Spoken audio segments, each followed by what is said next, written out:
Welcome back, horror fans, to another movie review. Today we're jumping into the brand new movie written and directed by Parker Finn, Smile.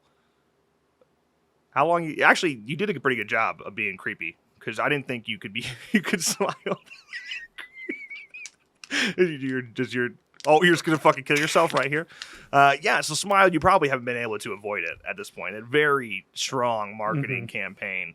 If you haven't actually heard of it somehow, or maybe you've just seen it because you had paid actors at baseball games just standing behind home plate smiling. Yeah, good for them. Yeah, and I think the one clip that got around quite a bit was the snap neck clip. Yeah, that's what got us. I think that's the only footage I saw before watching the movie, and I was like, yeah, okay, that looks interesting. Yeah. But the synopsis itself, it follows a psychiatrist, Rose Cotter, as she just witnessed a patient of hers commit suicide.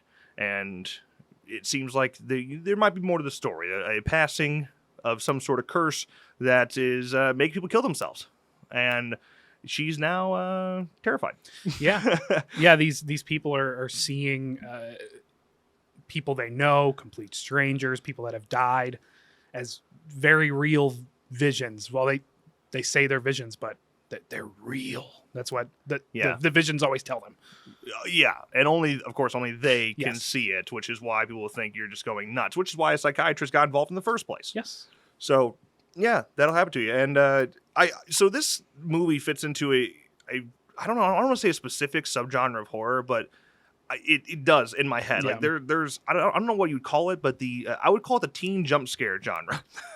It's got one goal. It's to hit you with a lot of jump scares and to attract, I think, a young teenage audience. I know it's rated R, but which thankfully it is rated R because some of the imagery is important that it is rated R. Yeah, there is some gore. Yeah, there's some gore and just really unnerving things, like the neck snap clip that's been out there. So going into this, I don't want to say my expectations were high, but it seemed based on early screening reviews that it was doing pretty well. And like I said, it fits into this specific subgenre. And other movies that I think fit into this genre are Truth or Dare, Countdown. You have just pretty much actually like a lot of January releases, but it's a group of teenagers usually, although this one's not, and there's a curse element, something that is counting down to your death. It is inevitable. Those types of movies, I don't know what it is, but they all feel the same. Yeah. And this movie, I will say, it does, in my opinion, it very blatantly rips off a couple of those movies. And It Follows as well. It Follows is another good example. Yeah, It Follows is definitely more unique than a lot of those. It's got more of this that elevated horror type of vibe. Yes. But it does... My dog's barking upstairs. I apologize if that's coming across the microphone. She only barks when we're recording. Otherwise, she'll stay silent. Pretty much, yeah. But yeah, so it has like that... I think it's blatantly ripping off things like Truth or Dare and Countdown. I think it's like it's a quality combination of those movies. Yeah. Because I think those movies are bad. I think Truth or Dare is bad. I think Countdown is bad. What Smile did, it took the idea, the creepy ass smile, which this one's way creepier because Truth or Dare went into this CGI, like big looping smile. And I think it's a little creepy, but this is like this. I talked to somebody before we watched this, and they said, I can't help but just to laugh when people are smiling at me. I don't find it creepy. I find it funny. I don't think that's the case here. I really do think, at least the performers that they got who had to do the creepy-ass smile, I think it comes off genuinely creepy. Oh, yeah, absolutely. Unnerving at some points. Yeah, it does a pretty good job. And I think at the beginning of this movie, the first half really packs some punches. Like, it is genuinely suspenseful. It's loaded with jump scares, don't get me wrong, but they're earned for the most part. They're solid, big jump scares. And I do think for that reason, you have to see this movie in theaters. Yeah, I agree. It's just not... Even some of the sound effects are just so loud.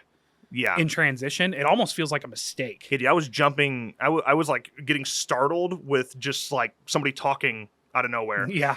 There's a couple moments with Jesse Usher where he A-Train.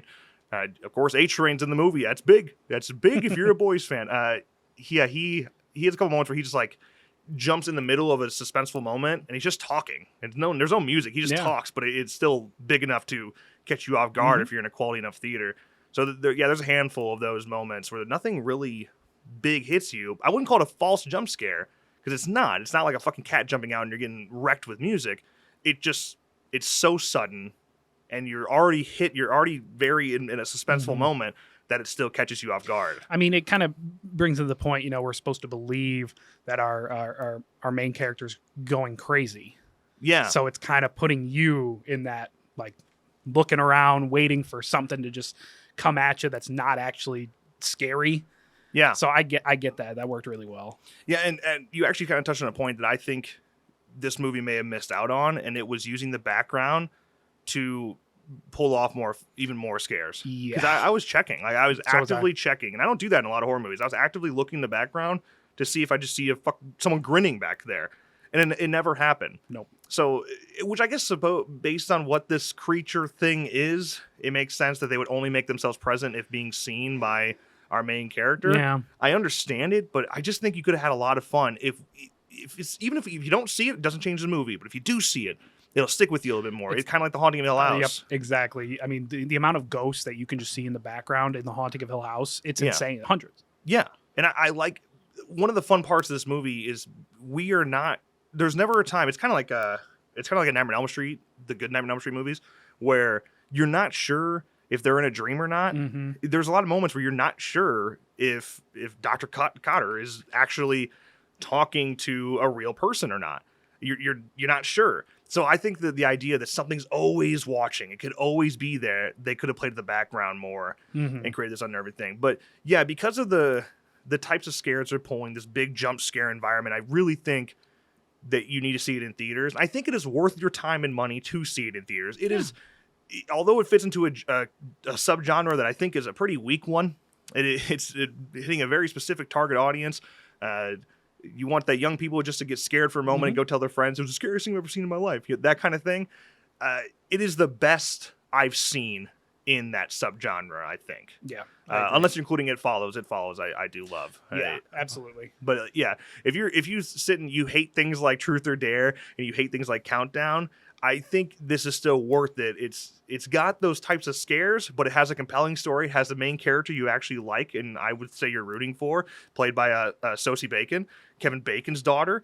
So I think it heavily surpasses those movies because of the characters and the story they're pushing. Mm-hmm. I will say you were not the biggest fan of the ending, at least maybe the last half of the third act. Yeah, honestly, I think after the halfway point, it's not that it slows down. The story keeps pushing, but that really unnerving presence that's in the first half of the movie, where scares are coming out of nowhere, left and right, some pretty daunting imagery, it's still there a little bit in the second half, but it's very few and far between, unlike the first half. Yeah, that's fair. Yeah, that's fair to say. Again, some you can go from 0 to 100 real quick in this movie. Even in that back half, I mean, there's some gory imagery that you can see. Dude, in that neck snap scene, I think that would have been one of the best scares in theaters in years had it not been ruined in the trailers. Don't get me, there's a couple scares, one in particular I thought was really good, a really good out of nowhere jump scare that is not in any of the footage that I've seen. I haven't seen any of the big trailers. So that wasn't ruined for me, so it caught me off guard. But that neck snap, dude, like nobody in our theater reacted because everybody knew it was coming. Don't get us wrong. That's the one little snippet we saw that got us to really go see this movie on opening night. Yeah. But yeah, that could have been one of the scariest scares of the year, and it's up there. Yeah, people would have been talking about that for a while. Yeah. It would have been like the Insidious jump scare, the Darth Maul behind Patrick Wilson jump scare. Yeah. People would have talked about it because it would have been extremely effective. You'd have never saw coming. I don't think anybody would have saw that shit coming if it wasn't in the trailer. So I get that it sucks you in and wants you want to go see it, but I also think that the genius marketing that they did with MLB and putting people just standing there was enough to get people talking. And they've done I think the way they're using Twitter on the hashtag, and if you click like on a hashtag smile movie tweet, the heart becomes a smile. Did you know that? I did not. Yeah, well, go check. Go like our tweet from last night, and you'll see the heart become a creepy ass smile. That is awesome. So they're doing things like that. The marketing was already solid. You didn't need to ruin that moment because I really think that would have scared the shit out of people in theaters. Yeah, I agree. That, yeah, I mean, really, just think. Obviously, I look at everything in a marketing way now. It's like, did you even need? Like, I mean, the baseball games is enough. Yeah, it was. I totally understand why they did it and it worked. Yeah, it worked for us. Yeah, if you saw it, it was definitely compelling. But that I would have loved to see what word of mouth would have done after the theater experience, seeing it. I agree. But yeah, so the ending itself, it's not that it's bad, but it's just so much weaker than the rest of the movie, I think. I don't want to spoil anything. I'm trying to keep this as spoiler free as we can. It gets to this point where something that was so you didn't know when it was coming is so in your face, and once you get to this point, you're like, this is no longer scary at all. I'm no longer at the edge of my seat. I don't know. Predictable. Yeah, it gets very predictable. That's exactly what it is. That's what I said to you when we were there too. It went from out of nowhere jump scares, very well done, built suspense that was able to catch you off guard, to the beats. You started following the beats. And it was everything you knew was coming. And I will say there was a moment I thought the ending was going to be absolute dog shit, and then they saved themselves, and it's not as bad. Yeah, I agree. I did enjoy this movie. I really did. I did.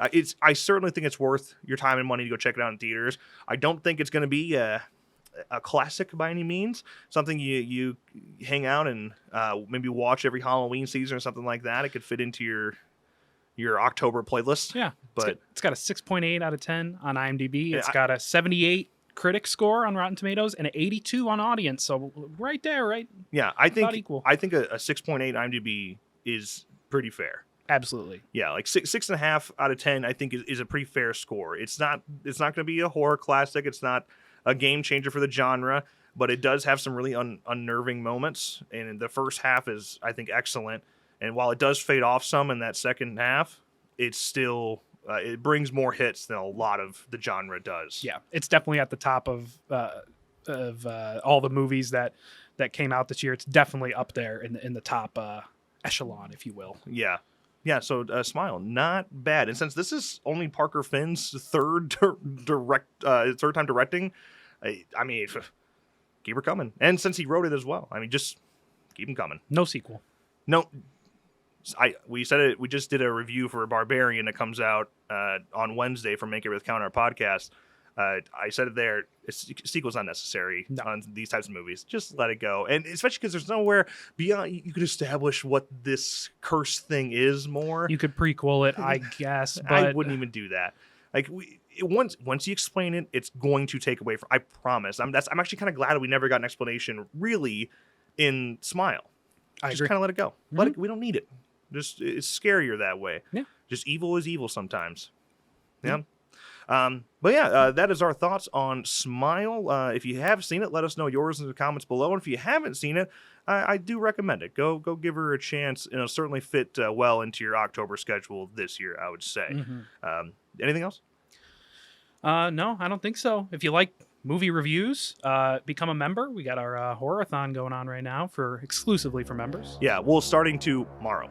If you're watching this on Friday the 30th, when this review came out, starting tomorrow, 31 days, 31 videos exclusively for members. A lot of reviews in that. And a lot of backlog content, too. Just saying. Yeah, there's a lot there. A lot to catch up on. So below is $2. Link in the description below. Appreciate you. But yeah, with that, as always, thank you guys so much for watching, and we'll see you in the next one.